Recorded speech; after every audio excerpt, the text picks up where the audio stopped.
CM Revanth Davos పర్యటనపై హరీష్ రావు సెటైర్లు వేశారు. మేఘా కృష్ణారెడ్డితో ఒప్పందానికి దావోస్ దాకా వెళ్లాలా అంటూ ఆసక్తికర వ్యాఖ్యలు చేశారు. రోడ్డుకు అటువైపు రేవంత్ రెడ్డి, ఇటువైపు మేఘా కృష్ణారెడ్డి ఉంటారని, ఒప్పందాల మీద సంతకాల కోసం అంత దూరం వెళ్లాల్సిన అవసరం ఏంటని ప్రశ్నించారు Harish Rao. CM Revanth Davos tour కు దారి ఖర్చులు వృధా అన్నారు.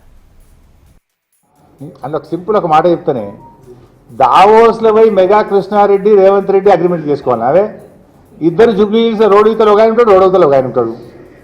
ఈయనింటికి ఆయన పోవచ్చు, ఆయన ఇంటికి నిన్న పోయి ఇన్ని అగ్రిమెంట్ చేసుకోవచ్చు. ఇద్దరు దావోస్కి పోయి ఆ పెట్రోల్ దండు కాదే, ఆడపోయి దావోస్లో అగ్రిమెంట్లు చేసుకుంటారు. ఇద్దరు ఉండేది ఎక్కడ ఇద్దరు? జూబ్లీ రోడ్ అవతల ఒక ఆయన, రోడ్ ఇవతల ఒక ఆయన. ఇక చాలా కథ ఉన్నది కానీ దాని సంగతి తర్వాత చెప్తా.